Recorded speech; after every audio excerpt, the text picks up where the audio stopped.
தேவனை துதித்திடுவோம். சபையில் தேவன் எழுந்தருள தேவனை துதித்திடுவோம்.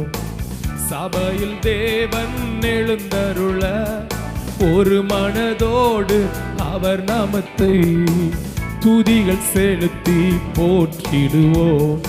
ஒரு மனதோடு அவர் நாமத்தை துதிகள் செலுத்தி போற்றிடுவோம். அல்லேலூயா தேவனுக்கே, அல்லேலூயா கர்த்தருக்கே, அல்லேலூயா பரிசுத்தருக்கே, அல்லேலூயா ராஜனுக்கே, அல்லேலூயா எல்லாரும் அல்லேலூயா கர்த்தருக்கே, அல்லேலூயா பரிசுத்தருக்கே, அல்லேலூயா ராஜனுக்கே. எங்கள் காலடி வழுவிடாமல் எங்கள் நடைகளை ஸ்திரப்படுத்தும். எங்கள் காலடி வழுவிடாமல் எங்கள் நடைகளை ஸ்திரப்படுத்தும். கண்மணி போல கிருபையால் நீதம் வழி நடத்தும். கண்மணி போல காத்தருளும் கிருபையால் நீதம். அல்லேலூயா அல்லேலூயா தேவனுக்கே, அல்லேலூயா கர்த்தருக்கே, அல்லேலூயா பரிசுத்தருக்கே, அல்லேலூயா ராஜனுக்கே, அல்லேலூயா தேவனுக்கே, அல்லேலூயா அல்லேலூயா பரிசுத்தருக்கே, அல்லேலூயா ராஜனுக்கே.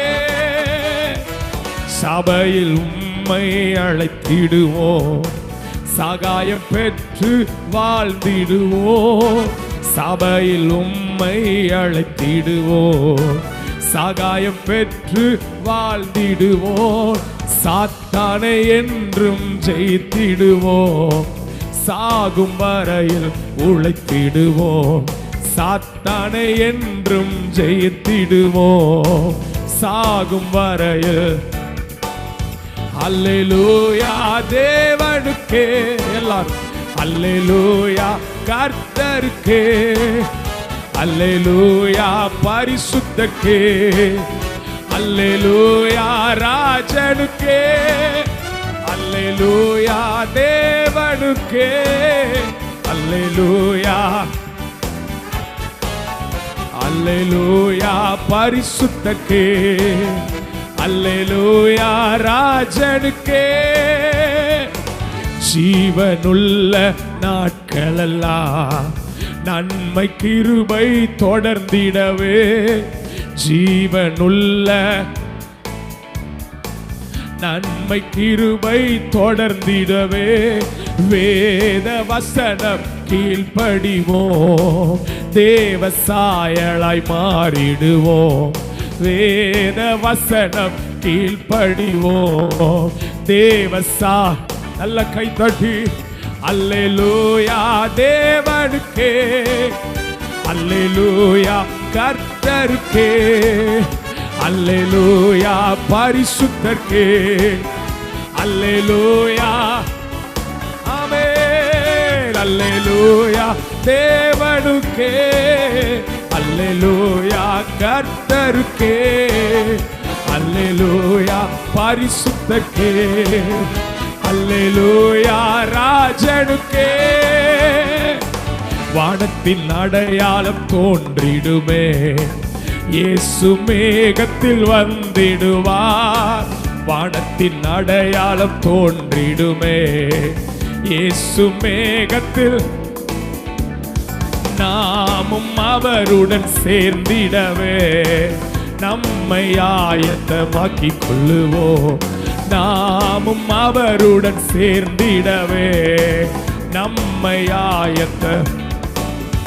அல்லேலூயா தேவனுக்கே, எல்லாரும் அல்லேலூயா கர்த்தருக்கே, அல்லேலூயா பரிசுத்தருக்கே, அல்லேலூயா ராஜனுக்கே, அல்லேலூயா தேவனுக்கே, அல்லேலூயா கர்த்தருக்கே, அல்லேலூயா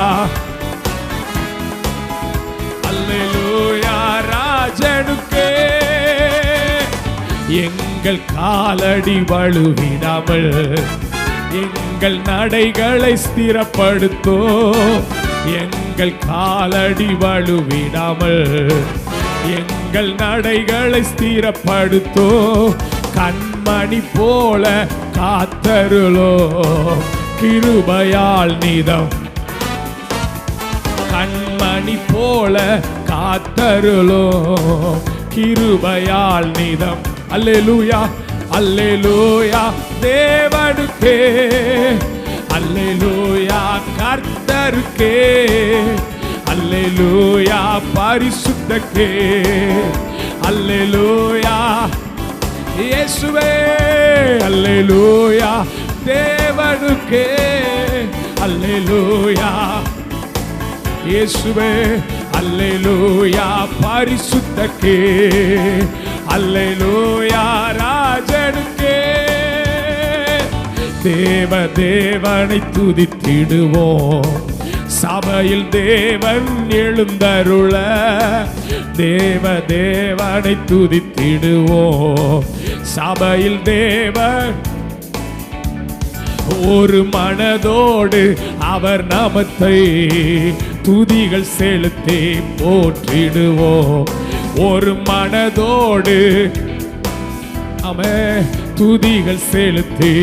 அல்லேலூயா அல்லேலூயா ஆமென் அல்லேலூயா கர்த்தருக்கே, அல்லேலூயா பரிசுத்தருக்கே, அல்லேலூயா இயேசுவே, அல்லேலூயா தேவனுக்கே, அல்லேலூயா கர்த்தருக்கே, அல்லேலூயா பரிசுத்தருக்கே, அல்லேலூயா.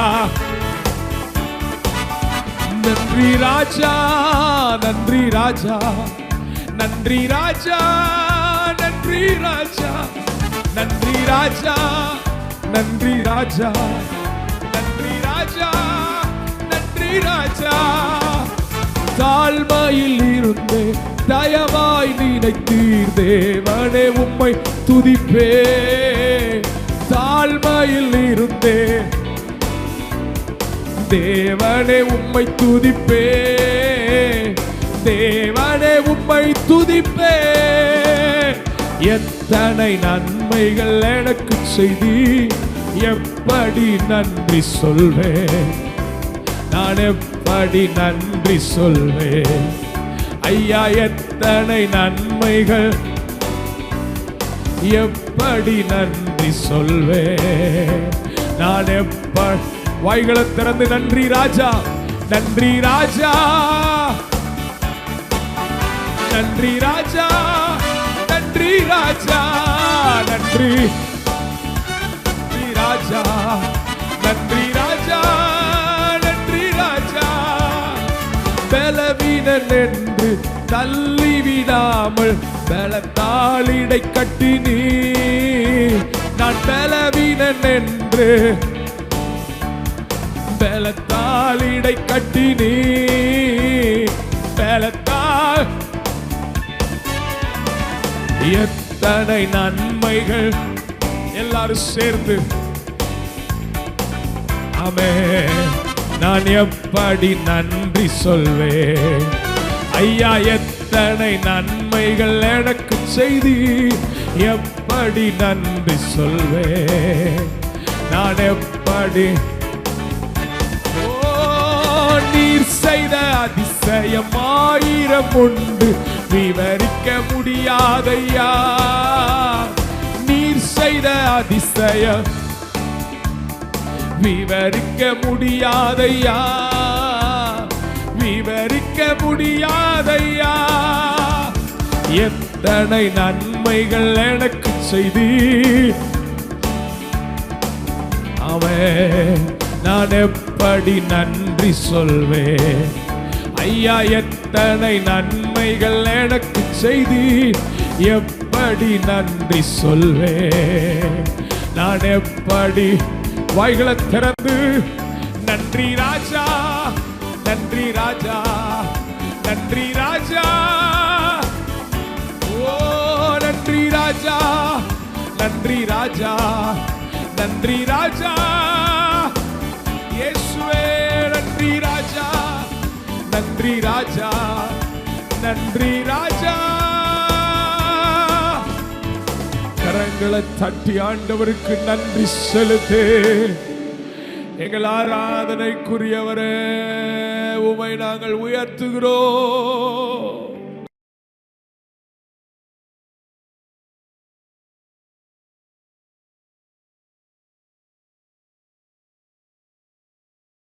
வாசிக்க கேட்போம். ரூத் 3:18.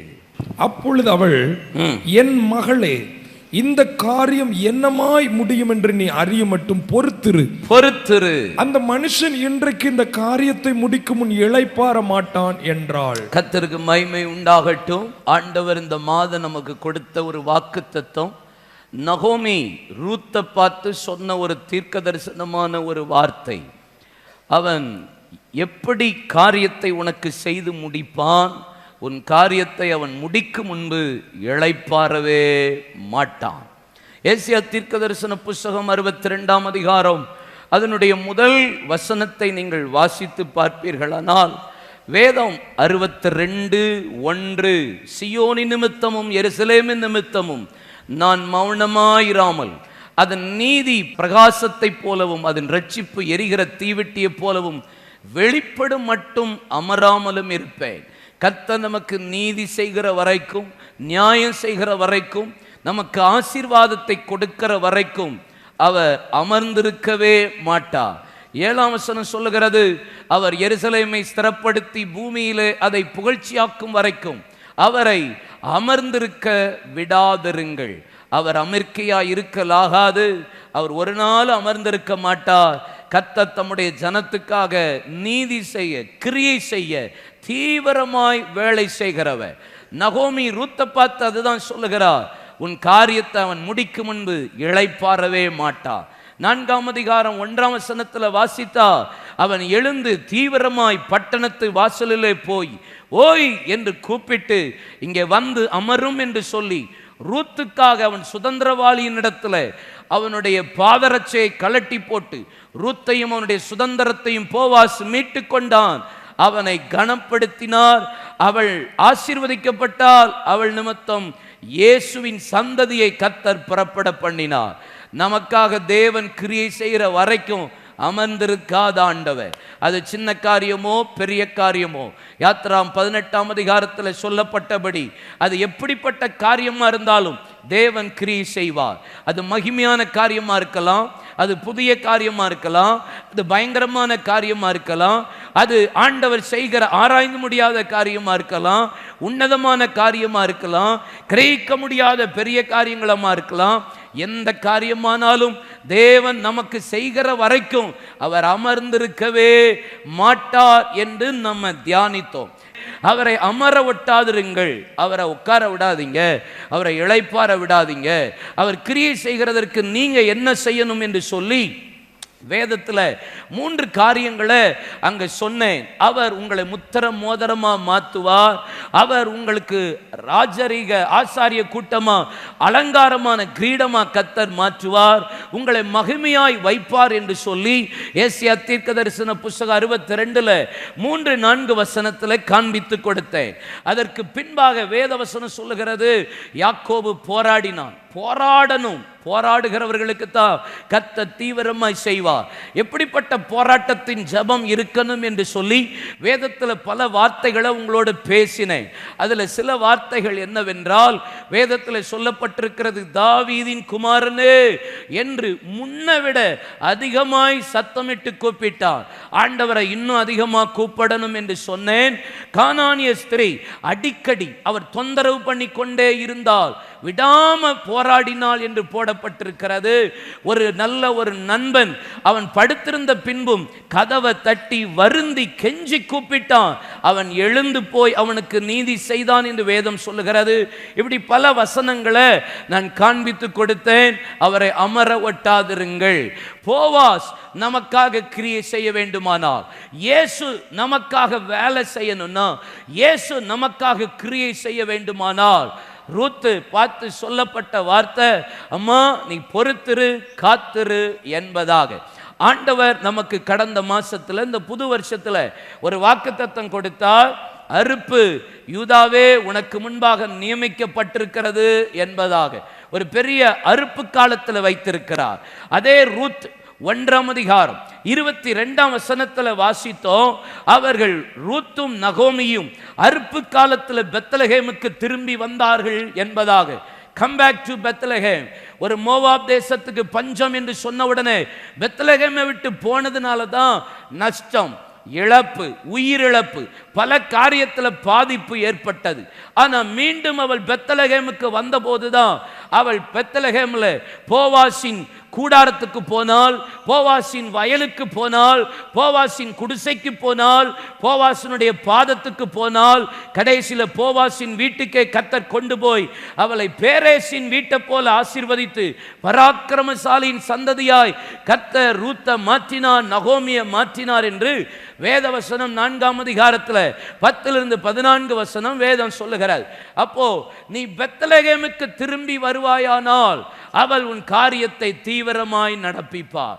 பெத்லகேமுக்கு நீங்கள் திரும்பி வந்தால் கர்த்தர் கிரியை செய்ய அவர் போதுமானவர். பெத்லகேம் என்று சொன்னால் மீகா 5ஆம் அதிகாரம் அதனுடைய 2ஆம் வசனத்தை வாசித்து பாருங்கள். மத்தேயு 2ஆம் அதிகாரம் 1-7-8 வசனங்களில் வேதம் சொல்லுகிறது. பெத்லகேம் என்றால் எப்ராத்தா எனப்பட்ட பெத்லகேம். புதிய ஏற்பாட்டில் பெத்லகேம் இயேசு பெத்லகேமில் பிறந்தார் என்று வேதவசனம் சொல்லுகிறது. அப்போ பெத்லகேம் என்றால் இயேசு பிறந்த இடம். தீர்க்கதரிசனி ஏற்கனவே சொன்ன இடம். அதே இடத்துல இயேசு மீண்டும் பெத்லகேம்ல பிறந்தார். சங்கீதம் 132:6 வசனத்தை நீங்க வாசித்து பாருங்க. இதோ நாம் எப்ராத்தாவிலே அதன் செய்தியை கேட்டோம். என்ன செய்தி? இயேசு பிறப்பான் என்ற செய்தி. வனத்தின் வெளிகளிலே அதை கண்டோம். எதை கண்டோம்? இயேசு முன்னணையில படுக்க வைக்கப்பட்டிருந்ததை கண்டோம். அந்ததுதான் பெத்லகேம்ல நடந்தது. பெத்லகேம் என்றால் அப்பத்தின் வீடு என்ற அர்த்தம். நமக்கு எப்போதும் ஒரு அப்பம் உண்டு. அது ஜீவ அப்பமாகிய இயேசு என்று வேதம் சொல்லுகிறார். யோவான் 1ஆம் அதிகாரம் 1ஆம் வசனத்தில் ஆதியில வார்த்தை இருந்தது, அந்த வார்த்தை தேவனிடத்தில் இருந்தது, அந்த வார்த்தை தேவனாகவே இருந்தது. வானத்தில் இருந்து இறங்கி வந்த அப்பம் நானே. அந்த அப்பத்தை புசித்தவர்கள் வனாந்தரத்தில் மரித்தார்கள். ஆனால் நான் கொடுக்கிறது உங்களுக்கு ஜீவனை உண்டாக்கும் என்று சொல்லப்பட்டது. அந்த அப்பம் நானே என்று இயேசு சொன்னது போல எங்க வசனம் உங்களுக்கு வெளிப்படுதோ, எங்க வார்த்தை உங்களுக்கு கிடைக்குதோ அதனாலே மனுஷன் பிழைப்பான். அப்பத்தினாலே மாத்திரம் அல்ல, தேவனுடைய வாயிலிருந்து புறப்படுகிற ஒவ்வொரு வார்த்தையினாலும் மனுஷன் பிழைப்பான் என்று போடப்பட்டிருக்கிறது. எங்க கர்த்தர் உங்களுக்கு வார்த்தை கொடுக்கிறார், எங்க உங்களுக்கு அது ஜீவனை உண்டாக்குறது, அது எங்க உங்களை பிரகாசிக்க பண்ணுகிறது, எங்க உங்களை உத்வேகப்படுத்துகிறது, எங்க உங்களை உயர்த்துகிறதோ அந்த பெத்லகேம்ல வந்தால் கர்த்தர் உங்களை உயர்த்துவார், உங்களுக்காக கிரியை செய்வார். வார்த்தைக்காக, வார்த்தையின் ஆசீர்வாதத்துக்காக காத்திருக்கிற பிள்ளைகளுக்கு உயர்வு நிச்சயம், அவர் கிரியை செய்வது நிச்சயம். கைகளை தட்டி ஆண்டவரை மகிமைப்படுத்துவோமா? அல்லேலூயா. கர்த்தருக்கு மகிமை உண்டாகட்டும். இந்த பெத்லகேமுக்கு திரும்பி வந்தபோதுதான் கர்த்தர் அவளுக்காக கிரியை செய்தார். வேதத்தில் பல பேர் பெத்லகேம்ல இருந்த அனுபவங்கள், பல காரியம் உண்டு. ஆனால் வேதத்திலிருந்து ஒரே ஒரு காரியத்தை நான் சொல்ல விரும்புகிறேன். வேதத்தில் தாவீது உங்களுக்கு நல்லா தெரிஞ்ச, பரிச்சயமான, பழக்கப்பட்ட, அடிக்கடி தியானிக்கிற ஒரு தேவ மனிதன் என்றால் தாவீது தான். வேதத்தில் நீங்க வாசித்து பார்த்தீங்கன்னா அப்போஸ்தலர் 13:22 என் இருதயத்துக்கு ஏற்றவன் எனக்கு சித்தமானவைகள் எல்லாம் செய்கிறான் என்று கர்த்தராலே நற்சாட்சி பெற்றவன் தாவீது. நீங்க வேதத்தை வாசித்து பார்த்தீங்கன்னா மத்தேயு 1ஆம் அதிகாரத்திலே தாவீதின் குமாரனாகிய இயேசு கிறிஸ்து என்று சொல்லக்கூடிய அளவுக்கு சாட்சி பெற்றவன் என்று வேதம் சொல்லுகிறது. அவன் தன் காலத்தில் தன் ஊழியத்தை நிறைவேற்றி முடித்தவன் என்று தாவீதை குறித்து வேதம் சொல்லுகிறது. தாவீதின் வேறுமானவர் இயேசு என்றும் வேத வேதத்தில் சொல்லப்பட்டிருக்கிறது. இந்த தாவீதை கர்த்தர் பெத்லகேமில் தான் பிறக்க பண்ணினார் என்று வேதம் சொல்லுகிறது. இந்த பெத்லகேமில் 17 வயதில் கர்த்தர் அவனை அபிஷேகம் பண்ணினார். 7 வருடம் பெத்லகேமில் கர்த்தர் வைத்து அவனை பயிற்சிக்க பண்ணினார், படிப்பித்து கொடுத்தார், அவனுக்கு போதித்து நடத்தினார். சில காலங்கள் தேவன் நம்மளை பயிற்சிவிக்கிற இடம்தான் பெத்லகேம். நம்மளை பயிற்சிவிக்கிற, பழக்குவிக்கிற, போதித்து நடத்துகிற இடம்தான் பெத்லகேம். 7 வருடம் பெத்லகேம்ல இருந்தான். அடுத்த 7 வருடம் அதுலாமுக்கு கர்த்தர் கொண்டு போனார். அடுத்த 7 வருடம் எப்ரோனுக்கு கர்த்தர் கொண்டு போனார். அடுத்த 33 வருடம் ஆண்டவர் அவனை சியோன்ல கொண்டு போய் வைத்து அவனை ராஜாவாய் சமஸ்த இஸ்ரவேலில் தேவன் வைத்தார். ஆண்டவர் ஒரு மனுஷனை நடத்துறதுக்கு சில ப்ராசஸ் வச்சிருக்கிறார். அந்த ப்ராசஸ் மூலியமா தான் கொண்டு போவார். யோசேப்பை 17 வயசுல அபிஷேகம் பண்ணினார். அபிஷேகம் பண்ண உடனே ஆண்டவர் உடனே கர்த்தருடைய மகிமையை பார்க்கல. தரிசனமும் அபிஷேகமும் அவன் மீது இருந்தபோது வீட்டிலேயே பிரச்சனை. வீட்டில் வைத்து அவனை டீச் பண்ணினார். 2வது போத்திபார் வீட்டுக்கு கொண்டு போனார். இஸ்மவேலர் கையில் ஒப்பு கொடுத்தார். அங்க எகிப்தில் அடிமையா போனார். போத்திபார் மனைவி கையில் ஒப்பு கொடுத்தார். சிறைச்சாலை தலைவனிடத்தில் ஒப்பு கொடுத்தார். அதுக்கப்புறம் தான் சிங்காசனம் பார்வோனுக்கு முன்பாக கர்த்தர் நிறுத்தி சகல ஜனங்களுக்கு முன்பாக கர்த்தர் அவனை சாபநாத் பனேயா என்று உயர்த்தி மேன்மை படுத்தினார். 17 வயதுல கர்த்தர் தாவீதை அபிஷேகம் பண்ணினாரே, உடனே சியோன்ல கொண்டு உட்கார வச்சார். உடனே சமஸ்த இஸ்ரவேல ராஜாவாக்கினார். கொண்டே போகல, வீட்டில் வச்சு அவனை நடத்தினார். வனாந்தரத்தில் வச்சு நடத்தினார். பெத்லகேம்ல வச்சு சில காரியங்களை சொல்லிக் கொடுத்தார். அதுக்கப்புறம் அதுலாமுக்கு கொண்டு போனார். அப்புறம் எப்ரோனுக்கு கொண்டு போனார். அதுக்கப்புறம் சியோனில் நிறுத்தினார். சியோனில் போகிறதுக்கும் அவனுக்கு போராட்டம் தான். வேதவசனம் சொல்லுகிறது, சியோனுக்கு போகிற வழியை குருடர்களும் சப்பானிகளும் அடைத்திருந்தார்கள். அப்பொழுது யோவா பார்த்தான், என்னடா குருடரும் சப்பானியும் நிற்கிறார்களே, எவன் குருடரையும் சப்பானியும் முறியடித்து ராஜாவை சியோனில் உட்கார வைக்கிறானே அவனே தலைவனும் சேனாதிபதியும் ஆவான் என்று சொல்லப்பட்டபடி யோவாப் சாலகத்தில் குதித்து அங்கே குருடரையும் சப்பானியும் முறியடித்து தாவீதை சியோனில், சியோன் என்றால் இது எழுத்தின்படி சியோனா இருக்கலாம். நம்ம பரலோக ராஜ்யம் போகணும்னா போகிற வரைக்கும் போராட்டம் உண்டு, போகிற வரைக்கும் பிரச்சனைகள் வரும், போற வரைக்கும் சில பாதையில கொண்டு போவா. இந்த பாதை வேண்டான்னு சொன்னா கர்த்தர் உங்களுக்கு கிரியை செய்கிறதும் நடக்காது. தாவீதை ஆண்டவர் பெத்லகேமில் அபிஷேகம் பண்ணி 7 வருடம் பெத்லகேமில் தான் அவனுக்கு பயிற்சிவித்தார். Bethlehem, the place of teaching. எங்க போதிக்கிறது இருக்கிறதோ கற்றுக்கொள்ளுகிற இடம்தான் பெத்லகேம். தேவன் நோக்கத்தை அறிகிற இடம்தான் பெத்லகேம். தேவன் நோக்கத்தை செய்கிற இடம்தான் பெத்லகேம். ஒரு தேவ மனிதனுக்கு அபிஷேகம் கர்த்தர் கொடுக்கிறார்னா அது தேவ சித்தம் என்ன என்பதை அறிகிறதற்கு கர்த்தர் அபிஷேகத்தை தாரார். ஆனா அந்த தேவ சித்தத்தையும் நோக்கத்தையும் நிறைவேற்றுகிறதற்கு ஏன் எக்ஸ்ட்ராவா கிருபை தர்றார்னா கிருபை தான் செய்து முடிக்க உதவி செய்யும். கர்த்தர் அப்போஸ்தலர் 9ஆம் அதிகாரத்தில் பவுல் சவுலா இருக்கிற நேரத்தில் ஒரு அபிஷேகம் வருகிறது.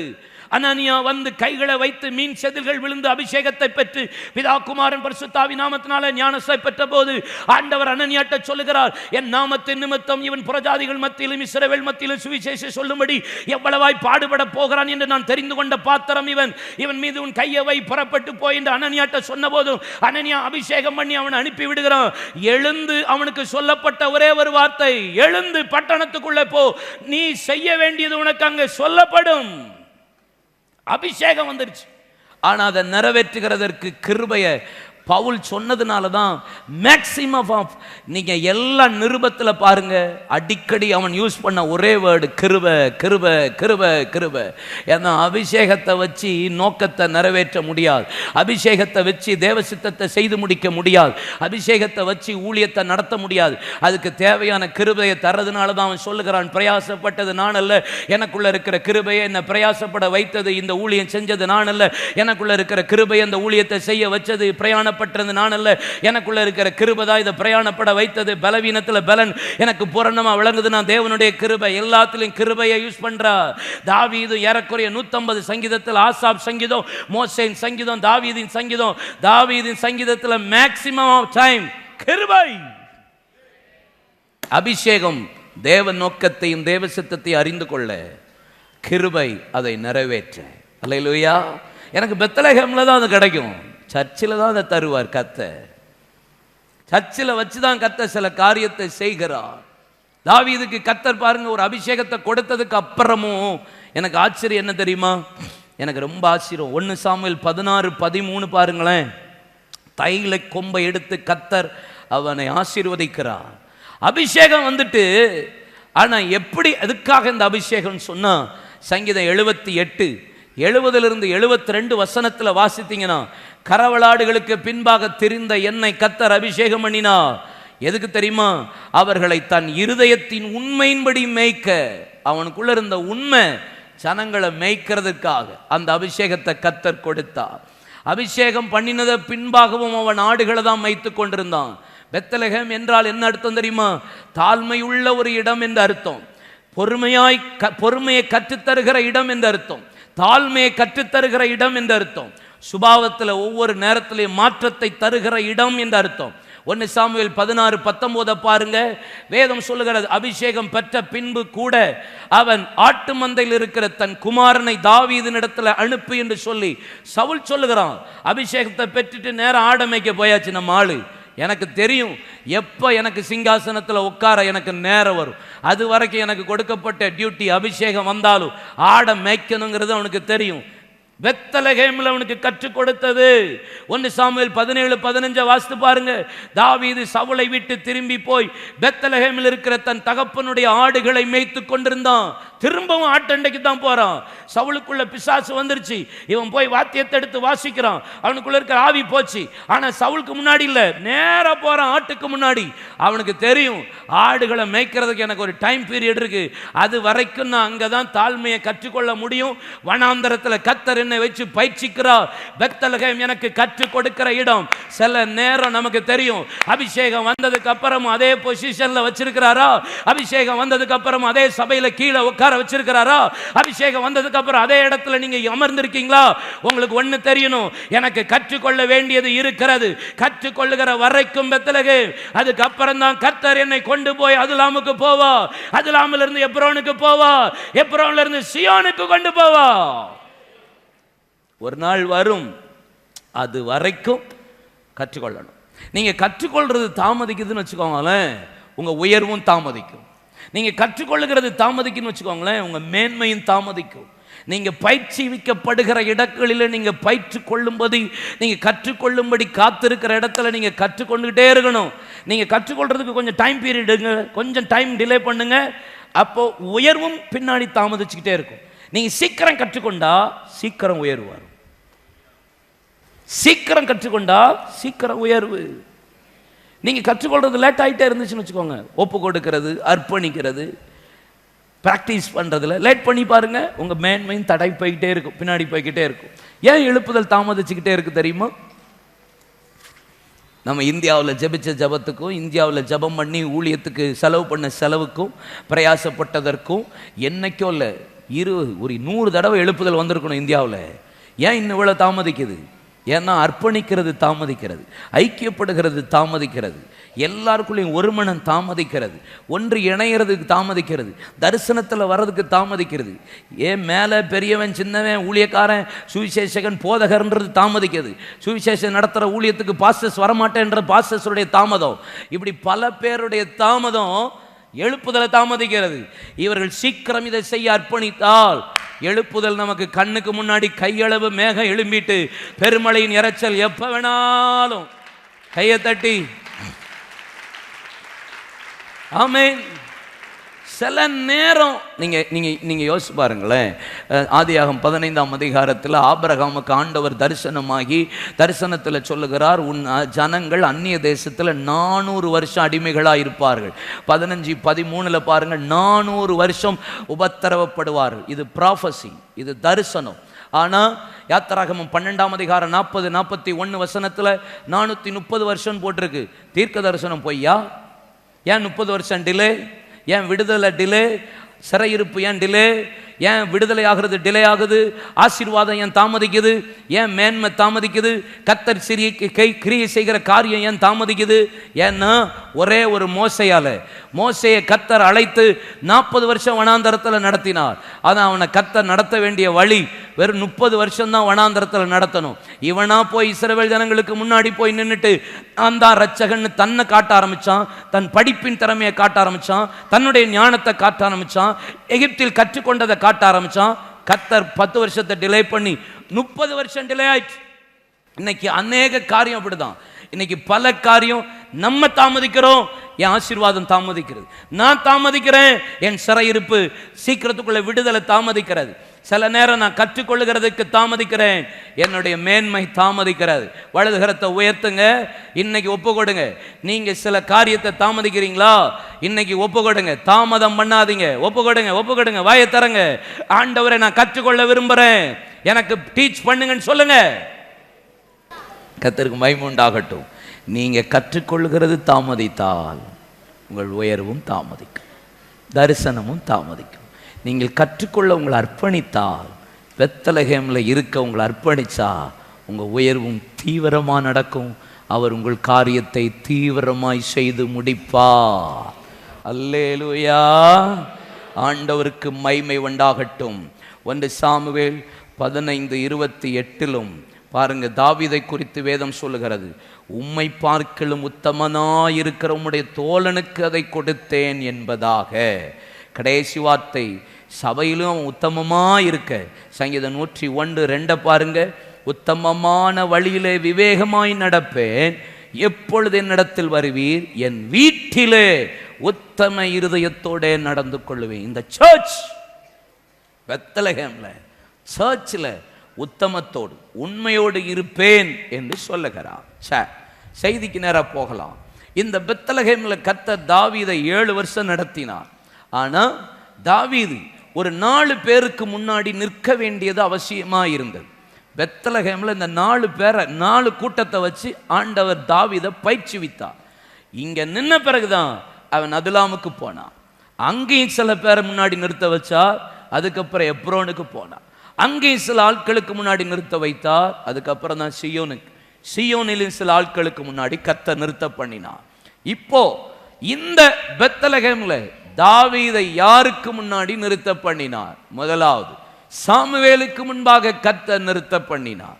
இரண்டாவது சவுலுக்கு முன்பாக கர்த்தர் நிறுத்த பண்ணினார். மூன்றாவது எலியாப் என்கிற மூத்த சகோதரன். அதனால மொத்தம் 7 சகோதரர்கள், அவர்களுக்கு முன்பாக தாவீதை கர்த்தர் நிறுத்த பண்ணினார். நான்காவது கோலியாத்துக்கு முன்னாடி கர்த்தர் அவனை நிறுத்த பண்ணினார். இந்த 4 ப்ராசஸ் அவனுக்கு நடந்த பின்னுதான் கர்த்தர் அவனை சிங்காசனத்தில் உயர்த்தி மேன்மைப்படுத்தினார். உங்களை கர்த்தர் முதல்ல நிறுத்துகிற இடம் சாமுவேலுக்கு முன்னாடி. சாமுவேல் அப்படின்னா நல்ல ஒரு ஊழியக்காரர், நல்ல ஒரு தேவ மனிதன். அந்த தேவ மனுஷனுக்கு முன்னாடி, ஊழியக்காரனுக்கு முன்னாடி நிறுத்தினதுக்கு அப்புறம்தான் ஒவ்வொரு இடமாய் கர்த்தர் தாவீதை கொண்டு போனார் என்று வேதம் சொல்லுகிறார். நீங்க வேதத்தை வாசிச்சா அங்கே 1 சாமுவேல் 16:13 சாமுவேலுக்கு முன்பாக சவுல் நின்றபோது கையில கொம்பை எடுத்து அவனை அபிஷேகம் பண்ணினார். எல்லாற்றையும் நீ சரீர வளர்ச்சியை பார்க்கிறார், நானோ உன் இருதயத்தை, மற்றவருடைய இருதயத்தை பார்க்கிறேன். முகல வளர்ச்சியையோ, முகத்தோற்றத்தையோ, சரீர தோற்றத்தையோ, படிப்பையோ, அழகையோ, அந்தஸ்தையோ தேவன் பார்க்கிறவர் அல்ல. ஆண்டவர் இருதயத்தையும் இருதயத்தின் ஆழங்களை பார்க்கிற ஆண்டவர். சாமுவேல் பார்த்தான் வெளியே தோற்றத்தை, இல்லப்பா ஆண்டவர் சொன்னா நீ வெளியே பார்க்காத, இருதயத்தைப்பா. இப்ப கர்த்தர் தாவீதை சாமுவேலுக்கு முன்னாடி கொண்டு நிறுத்தினார். எபேசியர் 4ஆம் அதிகாரத்துல ஆண்டவர் ஊழியத்தை பத்தி சொல்லும் போது 5 விதமான ஊழியங்கள் வேதத்தில் சொல்லப்பட்டிருக்கிறது. மெய்ப்பன் ஊழியம், போதக ஊழியம், சுவிசேஷ ஊழியம், தீர்க்கதரிசன ஊழியம், அப்போஸ்தலர் ஊழியம். மொத்தத்தில் ஊழியர்களுக்கு முன்பாக கர்த்தர் நம்மளை நிறுத்துவார். எபேசியர் 4:13 அந்த ஊழியத்தை குறித்து வேதம் சொல்லுகிறது. இது நம்ம சபையின் பக்தி விருத்திக்காக சபையில எழுப்பப்பட்ட ஊழியமும் ஊழியக்காரர்கள். அப்போ எபிரேயர் 13ஆம் அதிகாரம் 17ஆம் வசனத்தை வாசிக்க கேட்போம். Hebrew chapter 13 verse 17. உங்களை நடத்துகிறவர்கள் உங்கள் ஆத்துமாக்களுக்காக உத்தரவாதம் பண்ணுகிறவர்களாய் விழித்திருக்கிறபடியால் அவர்கள் துக்கத்தோட அல்ல சந்தோஷத்தோட அதை செய்யும்படி அவர்களுக்கு கீழ்ப்படிந்து அடங்குங்கள். அவர்கள் துக்கத்தோடு அப்படி செய்தால் அது உங்களுக்கு பிரயோஜனமா இருக்க மாட்டாதே. அல்லேலூயா. முதலாவது ஆண்டவர் சாமுவேலுக்கு முன்னாடி நிறுத்தினார். ஒரு அபிஷேகம் பண்ணப்பட்ட ஒரு தீர்க்கதரிசி, ஒரு ஞான திருஷ்டிக்காரன், ஆசாரிய அபிஷேகம், தீர்க்கதரிசியின் அபிஷேகம். அங்கே கர்த்தர் அவனுக்கு ஒரு பெரிய பராக்கிரமசாலியின் அபிஷேகத்தையும் கர்த்தர் கொடுத்து, ராஜாவின் அபிஷேகத்தையும் கொடுத்து வாங்கினவர் சாமுவேல் தீர்க்கதரிசி. அப்படிப்பட்ட தேவனுக்கு முன்பாக, அப்படிப்பட்ட ஒரு தேவனுடைய மனுஷனுக்கு முன்பாக கர்த்தர் தாவீதை முன்பாக நிறுத்துகிறார். இவர் நடத்துகிறவர், நம்மை நடத்துகிற ஆண்டவர். அப்போஸ்தலனாகிய பவுல் சொல்றாரு, எப்பா உங்களை நடத்துகிறவர்கள் உங்களை துக்கத்தோட அர்த்தக்கூடாது. உங்க ஆத்மாவுக்கு உத்தரவாதம் பண்ணி விழித்திருக்கிறபடியால் அவர்கள் எப்போதும் துக்கத்தோட உங்களை நடத்தக்கூடாது, சந்தோஷத்தோட நடத்தணும். அதனால நீங்க அவங்களுக்கு கீழ்ப்படிந்து அடங்குங்கள். அவர்கள் உங்களுக்கு துக்கத்தோட நீங்கள் அப்படி செய்தால் அது உங்களுக்கு பிரயோஜனமா இருக்காது. ஊழியக்காரனுக்கு முன்னாடி நிற்க வேண்டிய தாவீதே நீ அவங்கள எப்படி கீழ்ப்படிந்து அடங்கணும். ஒரு நாளும் ஊழியக்காரனை துக்கப்படுத்தக்கூடாது, ஊழியக்காரனை ஒரு நாளும் கஷ்டப்படுத்த கூடாது. அல்லேலூயா சொல்லுங்க. உங்களுக்காக ஆண்டவர் கொடுத்த எந்த ஊழியக்காரர், உங்க சபை அப்படின்னா இது உங்க சர்ச், மவுண்ட் சர்ச். இந்த சபைக்கு ஊழியனா நான் என்ன கொடுத்திருக்கிறாருன்னா என்ன செய்யக்கூடாது சொல்லுங்க. யார?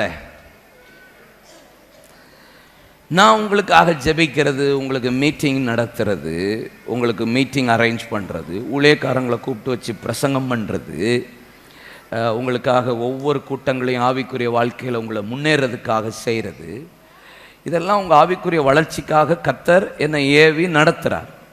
இப்போது நீங்கள் ஞாயிற்றுக்கிழமை ஆராதனை, 2வது சர்வீஸ் 9 மணி, 9 மணி ஆராதனை, 8:30 மணி ஆராதனை ஃபஸ்ட் சண்டே.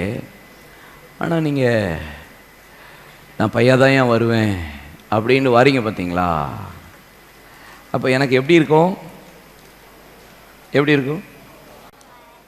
நான் ஆசைப்படுவேன், என் பிள்ளைலாம் 9 மணி ஆராதனைக்கு 10 மணிக்கு வந்துட்டாங்க. அல்லேலூயா ரக்கபா சந்தனா கபோ. என் பிள்ளைகள் ஆண்டவரே 9 மணி ஆராதனை 2வது சர்வீஸ், வா கரெக்டாக காணிக்க டைமில் வந்துட்டாங்க. அல்லேலூயா கர்த்தருக்கு மகிமை உண்டாகட்டும் அப்படி சொல்லுவேனா? ஏன்னா எப்போ பார்த்தாலும் லேட்டாக தான் வருவீங்க, ஆனால் ஆசீர்வாதம் மட்டும் சீக்கிரமாக வரணும்னா எப்படி வரும்? தெரியாமல் தான் நான் கேட்குறேன். ஃபஸ்ட்டு பாலே நம்ம அவுட்டு, ஃபஸ்ட்டு பாலே அவுட்டு. இது எழுப்புதல் சபை அப்படின்னா எழுப்புதலுக்காக முன்னணியில் நிற்கிற சபைன்னு ஊர் பேசுது. நான் பேசவே மாட்டேன், நான் சொல்கிறதே கிடையாது, எங்கேயுமே சொல்கிறது இதை ஊழியம் செய்கிறோம்யா அப்படின்னு சொல்லிட்டு கர்த்தர் என்னை நடத்துகிறாரு போகிறேன். நான் சொல்லறதே கிடையாது எங்கேயும் போய். எனக்கு தானே தெரியும் நீங்கள் எத்தனை மணிக்கு வாரீங்கன்னு, எனக்கு தானேப்பா தெரியும். என்னப்பா என்னை மட்டும் தனியாக விட்டுறீங்க, சேர்ந்துக்குவோம். நீங்கள் 9 மணி ஆராதனைக்கு எத்தனை மணிக்கு வந்தீங்க? 8:45 வந்தவங்களும் அல்லேலூயா வாழ்த்துக்கள். பால்லையே ஹெல்மெட் போட்டிருக்கேன், க்ளவுஸ் போட்டிருக்கேன், பேடெல்லாம் போட்டிருக்கேன், ஆனாலும் இங்கே அடி விழுந்துருச்சு எனக்கு. ஏன்னா நம்ம ஊழியக்காரனை முன்னாடி நிற்கணும்னு கர்த்தர் பெத்லகேமில் நம்மளை பயிற்சிவிக்கிறா. நீங்கள் இங்கே ஃபஸ்ட்டு ப்ரிஃபரன்ஸ் கொடுக்காம நீங்கள் உலகம், வேலை, படிப்பு, உத்தியோகம், ட்ரெயின், பஸ்ஸு, ஃப்ளைட்டு எல்லாத்துக்கும் நீங்கள் கரெக்டாக போகிற ஆள். கர்த்தருடைய சபைக்கு மட்டும், ஆலயத்துக்கு மட்டும் நீங்கள் லேட்டாக வருவீங்கன்னா நீங்கள் முதல்ல துக்கப்படுத்துறது யாரை? கர்த்தரை. 2வது நடத்துகிறவர்கள். எனக்கு என்ன ஆசை? கர்த்தர் என்ன ஆசைப்படுவார்? ஒரு ஞாயிற்றுக்கிழமை ஆராதனைன்னா முழு சபையும் அப்படி 8:30னா ஒரு 8:25 ஹோல் சர்ச் அப்படி இருந்துச்சுன்னா எவ்வளோ நல்லா இருக்கும்ல, எவ்வளோ மகிமையாக இருக்கும்ல. உண்மையிலே யோசித்து பாருங்களேன், எவ்வளோ சந்தோஷமாக இருக்கும். இங்கே தானே உங்களை கற்றுக் கொடுக்குறாரு. பங்க்சுவலை கற்றுக் கொடுக்குறாரு, டைம் கீப் அப் பண்ணுறதை கற்றுக் கொடுக்குறாரு, டிசிப்ளினை இங்கே கற்றுக் கொடுக்குறாரு, ஒழுக்கத்தை கற்றுக் கொடுக்குறாரு, ஆசீர்வாதத்தை பெற்றுக்கொள்றதுக்கு கற்றுக் கொடுக்குறாரு, பரலோகம் போகிறதுக்கு கர்த்தர் இங்கே கற்றுக் கொடுக்குறாரு, சத்துருவை எதிர்க்கிறதுக்கு கற்றுக் கொடுக்குறாரு. இங்கே தானே என்ன பழக்க வைக்கிறாரு. அப்போ நான் இங்கேயே லேட் ஆகிட்டேன்னா, இங்கேயே அடிக்கடி நான் லீவ் போட்டுக்கிட்டே இருந்தேன்னா, கற்றுக் கொடுக்கப்படுகிற இடத்துல, கற்றுக்கொள்ள வேண்டிய இடத்துலயே நான் தாமதிச்சு அதுக்கு நான் லீவ் பண்ணிட்டு இருந்தேன்னா, நான் எப்படி என்னுடைய ஆசீர்வாதம் மாத்திரம் சீக்கிரம் வரும்? எப்படி என்னுடைய நன்மை மாத்திரம் துரிதமா கிடைக்கும்? என் உயர்வு மாத்திரம் எப்படி சீக்கிரம் வரும்னு நீங்க எதிர்பார்க்கலாம். நீங்க கற்றுக்கொள்ளுகிறது தாமதித்தால் கர்த்தர் உங்களை உயர்த்துகிறதும் தாமதிக்கும். நீங்கள் பயிற்சிவிக்கப்படுகிற நேரத்தில், பயிற்சிவிக்கப்படுகிற இடத்துல நீங்கள் உங்களை அர்ப்பணிக்காமல் இருந்தால் உங்களுக்கு அவர் கிரியை செய்கிறதும் தாமதிக்கும் அல்லவா? ஹலோ, சொல்லுங்க. 1 பேதுரு 5ஆம் அதிகாரம் 6ஆம் வசனம், உங்களை ஏற்ற காலத்தில் உயர்த்தும்படிக்கு அவருடைய பலத்த கைக்கு அடங்கிருங்க. சபையில முதல்ல உட்காருங்க, கத்துக்கோங்க. என்ன சொல்றாங்க கேளுங்க. பலத்த கரத்திற்குள் அடங்கி, சபைக்குள்ள அடங்கிருங்கள். அல்லேலூயா. இங்க பாருங்க, சவுல் ஏன் கர்த்தரால் அங்கீகரிக்காம போயிட்டான் தெரியுமா? ஆண்டவர் அங்கீகரிக்காம போயிட்டான். அவன் ஆண்டவர் அங்கீகரிக்கல அவனை. ஏன் தெரியுமா? ஏன்னா சவுல் சாமுவேலுக்கு முன்னாடி நிற்கவே இல்லை. அவர் நின்னது 1 சாமுவேல் 9ஆம் அதிகாரத்தோட சரி. அதுக்கப்புறம் எங்கேயுமே சாமுவேலுக்கு முன்னாடி நிற்கவே மாட்டார். 1 சாமுவேல் 13ஆம் அதிகாரத்தை நீங்கள் வாசித்து பாருங்க. நீ கில்காலுக்கு போய் 10ஆம் அதிகாரத்தில் சொல்கிறாரு, கில்காலுக்கு போய் 7 நாள் காத்திருன்னு சொல்கிறாரு. 13ஆம் அதிகாரத்தில் 7 நாள் காத்திருந்தவன் சாமுவேல் தீர்க்கதரிசி வருகிறதற்கு முன்பாக பெலிஸ்தியர்கள் வந்து விட்டார்களே, சத்துரு நெருங்கி விட்டானே சொல்லி ஜனங்களுடைய பேச்சை கேட்டு இவனே துணிந்து பலி செலுத்தினான். பலி செலுத்தும் போது சாமுவேல் தீர்க்கதரிசி உள்ள நுழைஞ்சிட்டார். நான் வருகிறதற்கு முன்னாடி இப்படி துணிந்து பலி செலுத்தினது என்ன? அதனால கர்த்தர் உம்மை ராஜாவா இராதபடி புறக்கணித்து தள்ளினார். ராஜ்யபாரம் இன்னொருத்தரிடத்துக்கு போகிறது என்று கர்த்தர் சொல்றார். ஏன்னா சாமுவேலுக்கு முன்னாடி நிக்கல. நீங்க 1 சாமுவேல் 15ஆம் அதிகாரத்தை வாசித்து பாருங்க, 34ஆம் வசனத்தை. சாமுவேல் ராமாவுக்கு போனான். சவுலோ தன் ஊராகிய கிபியோல் இருக்கிற தன் வீட்டுக்கு போய்விட்டான். அமலேக்கியரை சங்காரம் பண்ணுன்னு சொன்ன போதும் அமலேக்கியரை சங்காரம் பண்ணாம தகன பலி இடும்படி அவன் சொல்ல கொடுமையான ஆடுகளில் சிலவற்றை பிடித்து கொண்டு வைத்து மந்தையில சேர்த்தான். அமலேக்கின் ராஜாவாகிய ஆகாவை உயிரோடு வைத்தான். ஆண்டவர் சொல்லுகிறார், கீழ்ப்படிதல் உத்தமமா, பலி செலுத்துறது உத்தமமா, காணிக்கை கொடுக்கிறது உத்தமமா, கீழ்ப்படுகிறது உத்தமமா? ஆண்டவருக்கு செலுத்துறது காரிய காட்டலாம். ஆண்டவர் கீழ்ப்படிறதை தான் விரும்புறாரு.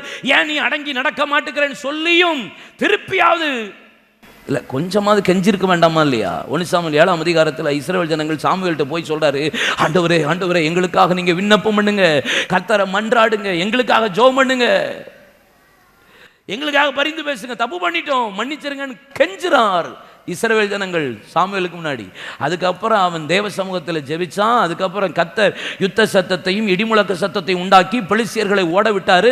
ஆண்டவர் ஜெயத்தை கொடுத்தார். 12ஆம் வசனம் சொல்லுகிறது, எபனேசராய் உதவி செய்தார். எல்லா சத்துருக்களும் தாழ்த்தப்பட்டு போனார்கள். இழந்ததை திரும்பி கொண்டான். சமாதானம் பண்ணும்படி காரியங்கள் நடந்தது என்று அதுக்கப்புறம் வசனம் சொல்லுகிறது. அப்போ நீ கொஞ்சமாவது கெஞ்சிருக்கலாம், கொஞ்சமாவது தேவ சமூகத்தில் சாமுவேல்கிட்ட போராடி இருக்கலாம். ஒண்ணுமே செய்யறதில்ல. என்ன செய்யறதில்ல? 1 சாமுவேல் 28:11 பாருங்களேன். 1 சாமுவேல் 28:11.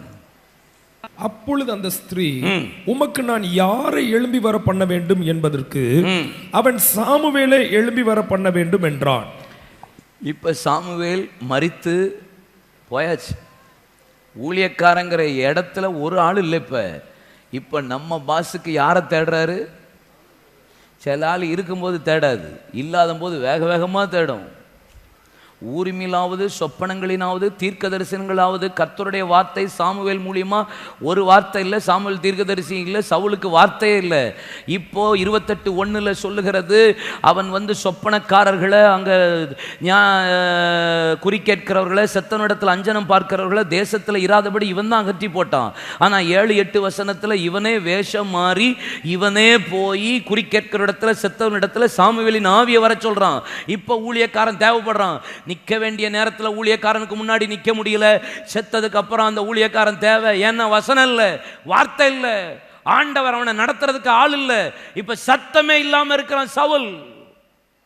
இப்ப ஊழியக்காரனை தேடுறான். அதனாலதான் கர்த்தர் சவுலை நிராகரித்தா. எரேமியா 3:15 பாருங்க. ஆண்டவர் சொல்லுகிறார், என் இருதயத்துக்கு ஏற்ற மேய்ப்பனை தான் நான் உங்களுக்கு கொடுப்பேன். கர்த்தர் சொல்றார் ஜனங்களை பார்த்து, உன் இருதயத்துக்கு ஏற்ற மேய்ப்பனை தரமாட்டேன், உங்களுக்கு விருப்பப்பட்ட மேய்ப்பனை தரமாட்டேன், உங்களுக்கு சப்பக்கட்டு கட்டுற மேய்ப்பனை கர்த்தர் தரமாட்டாரு. என் இருதயத்துக்கு ஏற்ற மேய்ப்பனை தருவேன். அவன் அறிவோடும் புத்தியோடும் உங்களை மேய்ப்பான். தப்புன்னா தப்புன்னு சொல்ற மேய்ப்பனை தான் கர்த்தர் தருவா. நீங்க என்ன செஞ்சுட்டு வந்தாலும் உங்களுக்கு ஓகேன்னு சொல்ற மேய்ப்பனை கொடுத்தா அது கர்த்தர் கொடுத்த மேய்ப்பன் அல்ல. ஆண்டவர் உங்களுக்கு தந்த நடத்துதல் பண்ற நடப்பித்துக்காரர்கள் அல்ல. இது பிசாசு கொடுத்ததா இருக்கணும். நீங்க செஞ்ச காரியங்களுக்கெல்லாம் நான் ஏதாவது சொல்லிட்டு பரவாயில்லன்னு சொன்னேன்னா எனக்கு ஐயோ. அல்லேலூயா. இப்படிதான் ட்ரெஸ் போடணும்னு சொல்லப்படுது, இப்படிதான் முடி வெட்டணும்னு சொல்றேன், இப்படிதான் வரலைன்னா வெளுப்பு தான். ஹலோ சொல்லுங்கப்பா. ஆமென். நான் கடிந்து கொள்றது உங்களுக்கு கஷ்டமா இருந்துச்சுன்னு வச்சுக்கோங்களேன், அப்படின்னா நீங்க யாரை தேடுறீங்கன்னு அர்த்தம். நீங்க செய்யறதெல்லாம் ஓகேன்னு சொல்றேன்னா அது நீங்க எப்படிப்பட்டவர்களை தேடுறீங்கன்னு அர்த்தம். சொல்லுங்க. எப்படிப்பட்ட மேய்ப்பன்? ஆத்துல ஒரு கால் சேத்துல ஒரு கால் வச்சுக்கோ இல்ல, இது அவர்கள் இருதயத்துக்கு ஏற்ற மேய்ப்பன். ஆனா கர்த்தருடைய இருதயத்துக்கு ஏற்ற மேய்ப்பன் எப்படிப்பட்ட மேய்ப்பனா இருப்பான்? வேதவசனம் என்ன சொல்லுகிறது வாசித்து பாருங்க. எப்படிப்பட்ட மேய்ப்பனை கர்த்தர் தருவார்? எபிரேயர் 12:9-11 வாசிச்ச. அன்றியும் நம்முடைய சரீரத்தின் தாய் தகப்பன்மார்கள் நம்மை சிட்சிக்கும் போது, இவங்க தாய் தகப்பன்மார் சிட்சிக்கும் போது, நம்மை சிட்சிக்கும் போது அவர்களுக்கு நாம் அஞ்சி நடந்திருக்க, அப்பா அம்மா கண்டிக்கும் போது அஞ்சி நடக்கிறோம்ல, நாம் பிழைக்கத்தக்கதாக ஆவிகளின் பிதா யாரு? சப போதகர், ஊழியக்காரன், மேய்ப்பன், சுவிசேஷகன், போதகன், அப்போஸ்தலர், தீர்க்கதரிசி, அப்படிப்பட்ட ஆவிகளின் பிதாக்களுக்கு வெகு அதிகமாய் அடங்கி நடக்க வேண்டும் அல்லவா? 10ஆம் வசனம். அவர்கள் தங்களுக்கு நலம் என்று தோன்றின கொஞ்ச காலம் சிட்சித்தார். இவரோ தம்முடைய பரிசுத்தத்துக்கு நாம் பங்குள்ளவர்களாகும் பொருட்டு உங்கள் உலக பிரகாரமாகிய சரீரமாகிய தகப்பன் உங்களுக்கு நலம் என்று தோன்றின கொஞ்ச காலம், அப்பா இது வரைக்கும் தான் சிட்சிக்கணும், தோளுக்கு மேல வளர்ந்தா தோழன் என்று சொல்லி கொஞ்ச காலம் சிட்சித்தார். ஆனால் பரிசுத்தத்துக்கு நீங்கள் பங்குள்ளவர்களாகும்படி ஆவிக்குரிய பிதாக்களாகிய தேவ மனிதர்கள் உங்களை பிரயோஜனத்துக்காக நம்மை சிட்சிக்கிறார்கள், பிரயோஜனத்துக்காக நம்மை கடிந்து கொள்ளுகிறார்கள். சபையில நீங்க இவ்வளவு பேர் இருக்கிறது எனக்கு சந்தோஷம் கிடையாது. உங்களை எப்படியாவது சீயோனில பரலோகத்தில் கொண்டு போய் சேர்க்கிறதற்கு எப்படியாவது கடிந்து கொண்டாவது, எப்படியாவது சிட்சித்தாவது போகணுமேங்கிற பயம். 11ஆம் வசனம். எந்த சிட்சையும் தற்காலத்தில் சந்தோஷமா இருக்கும், துக்கமாய் காணும். ஆகிலும் பிற்காலத்தில் அது பழகினவர்களுக்கு அது நீதியாகிய சமாதானம். உங்களுக்கு கஷ்டமா இருக்கும் நான் கடிந்து கொள்றது. என்ன லேட் ஆயிட்டே இருக்கீங்க, என்ன ட்ரெஸ் பண்றீங்க, என்ன பிள்ளைங்கள் பேசிட்டே இருக்கீங்க, அமைதியா இருக்கணும், சத்தம் படக்கூடாது, சர்ச் ஒரு ஒழுங்கு, ட்ரெஸ் கரெக்டா இருக்கணும், கம்யூனியன் கரெக்டா இருக்கணும், எல்லாம் சொல்லிக்கிட்டே இருக்கிறேன்னா உங்களுக்கு தற்காலத்தில் அது எப்படி இருக்கும்? துக்கமா இருக்கும். ஆனா பிற்காலத்தில் அது பழகினவர்களுக்கு அது நீதியின் சமாதான பலனை கர்த்தர் தருவா. நீதிமொழிகள் 1:23 என் கடிந்து கொள்ளுதலுக்கு திரும்புங்கள், என் ஆவியையும் என் வார்த்தையும் வைப்பே. நீதிமொழிகள் 6:23 போதக சிச்சையே ஜீவ வழி.